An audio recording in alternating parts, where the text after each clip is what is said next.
Hello everyone, I'm Elizabeth Hadley and I'm the lobbyist for NAFA Texas. I look forward to working with NAFA Texas and all of its members to represent your interests before the Texas legislature. As a look ahead for next legislative session, I wanted to give a quick update on upcoming elections as well as what we can expect to see during session, which right now we don't necessarily know a lot about because of the current COVID-19 outbreak. In terms of elections, there is one special election which is in Senate District 14, where Senator Kirk Watson has resigned to take a position at the University of Houston. So there will be a special election there, as well as runoffs in primaries for 14 House districts and 2 Senate districts. The election date for both the primary runoffs and the special election is July 14th. And there will also be early voting as well. I know that the information about these elections will be posted on the NAFA Texas website, but it can also be found on the Secretary of State's website.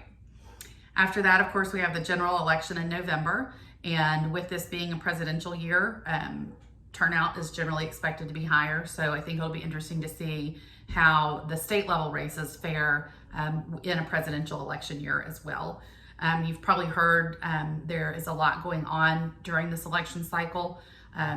The Republicans have a couple of seats in the Senate that they are trying to keep safe, and the Democrats see a couple of opportunities there to try and turn those seats. In the House, the parties are both working really hard on those elections. The Republicans are trying to maintain their majority in the House, while the Democratic Party sees an opportunity to come in and flip seats and try and take over control there. So another interesting aspect about that and the importance of elections, especially this year, is that there's going to be a new speaker in the House. Speaker Dennis Bonnen will be stepping down, so there will be a new speaker elected in January once they go into session. And depending on who is in control in the majority, will have a lot to do with who the speaker is. And no one is really sure who the speaker will be right now. So I think we'll know a lot more about that after the November general election. So stay tuned to see what happens there. In terms of legislative session, the Texas legislature meets every other year, every odd numbered year, for 140 days. They start on the second Tuesday in January of every odd numbered year. And this next year, that will be January 12th, 2021. The legislature will then meet for 140 days and consider a number of different pieces of legislation across a variety of subject matter areas, as well as the budget. The budget is the only thing that the Constitution requires that the legislature pass, that they have to pass a balanced budget. But of course, there are a number of other bills, that come along during that time frame as well. So we'll be paying close attention to those and see how anything out there might affect you and your business in Texas, and in particular to NAFA Texas and the members that it serves.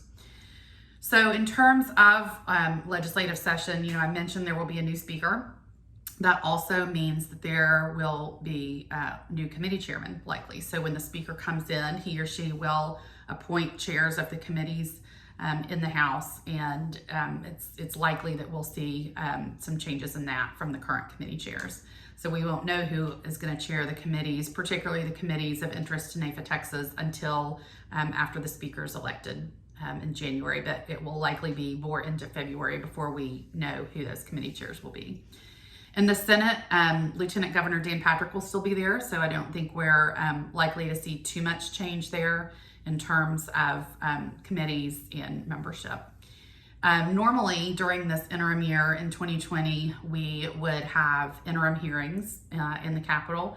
Both the Speaker and Lieutenant Governor put out interim charges, which are things they have asked each committee to study and review during the interim, and they hold interim hearings to discuss those things. And it may be reviewing legislation that has already passed, or it may be looking at things that might come up in the next session. However, due to the COVID-19 situation, those are not likely to happen, with the exception of the House Appropriations Committee and Senate Finance Committees, who will likely meet as they have to get the budget, start getting the budget ready before next session. And then the Sunset Committee may meet as well, as they have to start reviewing agencies that are up for sunset this year to determine if they should continue or if changes are needed with those. It'll be interesting to see how next session goes. I look forward to working with everyone. Let us know if you have any questions, and I look forward to talking to you again soon. Thank you.